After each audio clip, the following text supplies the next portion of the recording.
dikunjungi lagi setelah 47 tahun oleh Raja Arab Saudi, di mana kedua negara sebenarnya mempunyai hubungan yang sangat dekat. Hampir setiap hari orang Indonesia berhubungan dengan Arab Saudi, ya, karena umroh, ibadah haji, dan juga hubungan-hubungan yang lainnya. Jadi saya kira mudah-mudahan dengan kehadiran dari Raja Arab Saudi yang merupakan Khadamul Haramain, kan gitu istilahnya, yaitu penjaga tanah haram, tanah suci, ini bisa meningkatkan hubungan kedua negara menjadi lebih produktif, terutama di bidang ekonomi yang kita harapkan. Ini adalah satu momentum diplomasi atau peristiwa diplomasi. Ada diplomasi politik di sini, diplomasi ekonomi, diplomasi budaya, diplomasi mungkin di dunia Islam sendiri. Dan Indonesia sebagai negara Muslim yang terbesar di luar Timur Tengah, bahkan terbesar di dunia, saya kira tetap sangat concern terhadap berbagai kejadian yang terjadi di belahan dunia lain. Jadi kehadiran Arab Saudi ini kita harapkan pemerintah bisa menangkap peluang ini sebaik-baiknya. Jangan berhenti dalam sekedar MOU, tetapi menindaklanjuti apa yang sudah misalnya dijanjikan atau dibuka peluang-peluangnya. Ya, terutama pledge untuk investasi, saya kira itu sangat penting. Tetapi seringkali kelemahan kita itu adalah di follow up-nya, tindak lanjutnya. Jadi tindak lanjutnya itu tidak diikuti dengan, ini kan MOU-nya dibuat juga baru ada yang selesai beberapa waktu sebelum kedatangan Raja. Jadi jangan hanya sekedar seremonial, itu yang kita harapkan. Sendiri istimewa. Dan kami masih saksikan saat ini sejumlah undangan terus berdatangan, kemudian seperti layaknya sebuah kunjungan kenegaraan, aktivitas pengamanan dibuat begitu ketat dan terstruktur. Kami saksikan pengamanan berkali-kali melakukan sejumlah pengecekan di beragam titik, diantaranya bahkan pot-pot bunga yang disebar di sejumlah titik di gedung DPR MPR juga terus diperiksa, bahkan menggunakan anjing pelacak untuk memastikan tidak ada benda-benda yang mencurigakan dan mengkhawatirkan. Demikian laporan sementara kami dari bagian depan ruang sidang paripurna gedung DPR MPR. Kembali ke studio. Terima kasih Imam Priyono langsung dari gedung MPR DPR. Pemirsa, saat ini saya berada di depan pintu gerbang utama Masjid Istiqlal Jakarta, dan seperti Anda saksikan di belakang saya memang masih ada antrian masyarakat yang ingin masuk ke dalam Masjid Istiqlal Jakarta, karena tidak seperti biasanya demi alasan keamanan terkait kunjungan Raja Salman. Hari ini masyarakat yang ingin masuk ke dalam Masjid Istiqlal Jakarta harus melewati 2 pintu detektor. Dan sekarang sedang berlangsung sholat duhur berjamaah di dalam Masjid Istiqlal Jakarta, karena meskipun nanti rencananya Raja Salman akan tiba di Masjid Istiqlal Jakarta pada pukul 13.45 waktu Indonesia Barat, masyarakat masih tetap bisa menjalankan ibadah sholat duhur berjamaah di dalam Masjid Istiqlal Jakarta. Dan seperti sudah saya sampaikan tadi, memang nanti rencananya Raja Salman akan tiba di Masjid Istiqlal Jakarta pada pukul 13.45 waktu Indonesia Barat, dan beberapa agenda yang akan dilakukan oleh Raja Salman dan rombongan, diantaranya Raja Salman akan melaksanakan sholat sunnah tahiyatul masjid 2 rakaat di dalam Masjid Istiqlal Jakarta. Setelah melaksanakan sholat sunnah, memang Raja Salman diagendakan untuk mengisi buku pesan dan kesan yang memang sudah disiapkan oleh pengurus Masjid Istiqlal Jakarta. Namun meski begitu tidak ada rencana untuk tur berkeliling di Masjid Istiqlal Jakarta, karena mengingat memang kondisi dari kesehatan Raja Salman itu sendiri. Dan nanti Raja Salman akan datang ke Masjid Istiqlal Jakarta, rencananya juga akan didampingi oleh Presiden Republik Indonesia Bapak Joko Widodo dan rombongan. Sementara itu untuk di Masjid Istiqlal sendiri memang sudah disterilisasi di areal parkir sebelah utara dan selatan untuk menyambut kedatangan rombongan dari Raja Salman dan juga Presiden Joko Widodo. Nah, untuk kedatangan Raja Arab Saudi di Masjid Istiqlal sendiri, ini adalah yang kedua. Setelah yang pertama pada tahun 1970, kakak dari Raja Salman yaitu Raja Faisal pertama kali datang ke Masjid Istiqlal Jakarta.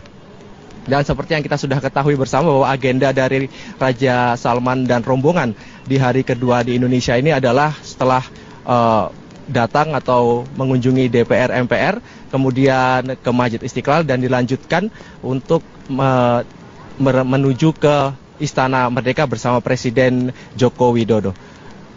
Untuk saat ini demikian yang dapat kami laporkan dari Masjid Istiqlal Jakarta. Kita kembali ke Studio 6 TVRI bersama Norma Afrika dan Sesko. Yoga Pratama melaporkan langsung dari Masjid Istiqlal Jakarta. Terima kasih. الملك سلمان بن عبد العزيز على قيامه بهذه الزياره التاريخيه بين خادم الحرمين الشريفين عبر عن شهوده الباب للقيام بهذه الزياره المهمه للجمهوريه التونسيه وهي باعتبارها الدوله الاسلاميه الكبيره والمحوريه في العالم الاسلامي كما اشار بما تشهده هذه الدوله من نهضه اقتصاديه هي محل الفخر.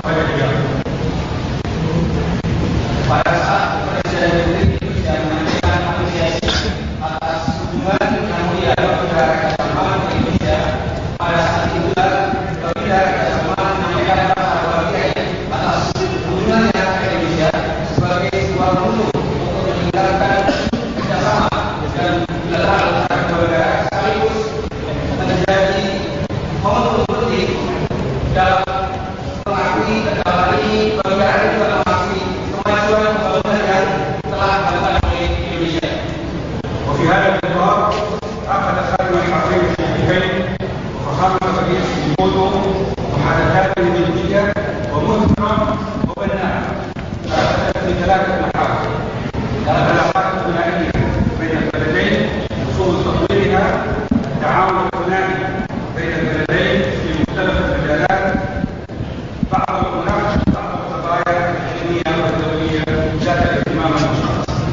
كان تعلم هذه الأدوار pemimpin telah melakukan berbagai macam perusahaan baik dalam meningkatkan kembali bilateral kedua negara dalam bentuk ini maupun hal lain. في بداية اللقاء أنهى فخامة الرئيس خادم الحرمين الشريفين على مشاريع توسعة الحرمين الشريفين مشيدا بما تقدمه المملكة العربية السعودية من خدمة للحرمين الشريفين والمشاعر المقدسة وخاصتهما من الحجاج والمعتمرين والزوار.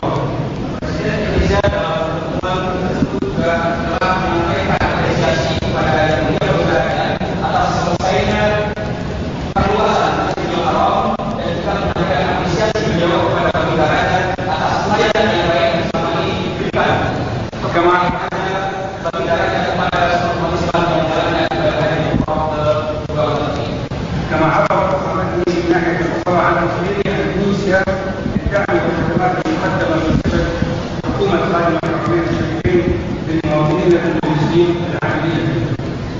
Yang pula bagi Presiden Indonesia juga menyampaikan apresiasi dan penghargaan kepada Baginda Raja atas perhatian yang diberikan oleh Baginda Raja kepada warga Indonesia yang tinggal di Saudi Arabia. بالنسبة للتعاون الثنائي كان هناك تأكيد على أهمية تعزيز التجارة الثنائية بين البلدين والتنسيق المستمر بينهما وعلى أهمية التعاون التجاري والاستثماري وخاصة في مجالات البنية التحتية والسياحة والإسكان وغير ذلك من المجالات وكذلك تعزيز مشاركة القطاع الخاص وبناء شراكة طويلة الأمد. Terkait dengan isu peningkatan kerjasama bilateral, kedua pemimpin telah menyepakati untuk meningkatkan kerjasama khususnya di bidang perdagangan dan investasi, terutama di sektor infrastruktur, perumahan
بالنقد الدولي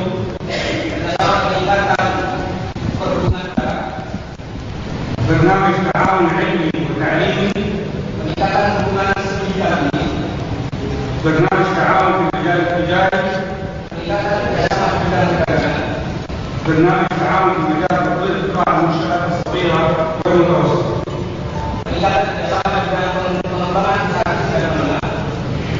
بالنسبة للقضايا السياسية كان هناك استعراض عام لهذه القضايا وفي مقدمتها القضية الفلسطينية.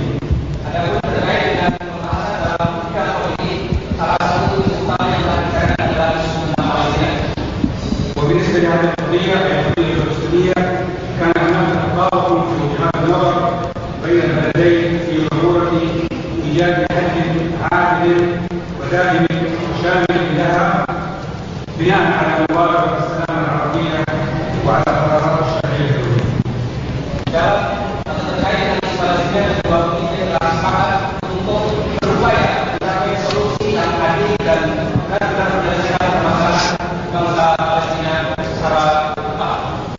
كذلك بين أهم القضايا التي كان هناك تفاوت في وجهات النظر حولها هو العمل بشكل وثيق. Saudara, demikian tadi keterangan pers bersama antara kedua Menteri Luar Negeri Indonesia, yakni Retno Marsudi dan Adel Al-Jubeir. Sejumlah MOU, yakni 11 MOU telah ditandatangani, diantaranya Islamic Fund Contribution senilai 1 miliar US dollar, dan di antara lain selain itu kerjasama hubungan luar negeri, kesehatan, kebudayaan, transportasi, perdagangan, keagamaan, dan pendidikan. Selain isu penting terkait umat, perdagangan dan investasi juga menjadi poin penting. Selain itu, Menteri Luar Negeri Retno Marsudi mengatakan Presiden Joko Widodo mengapresiasi pengembalian kuota haji Indonesia menjadi 221.000 dan juga penambahan kuota haji sebanyak 10.000 jamaah. Presiden Jokowi juga mengajak kedua negara menghilangkan penghalang dan memberi atau membuka akses pasar untuk di sektor perikanan dan tekstil. Selain itu, Arab Saudi juga akan mengerjakan sejumlah proyek infrastruktur di Indonesia. Dan hal yang menarik juga dibahas tadi terkait kemerdekaan Palestina yang akan terus dilakukan antara kedua negara. Dan kami akhiri live event atau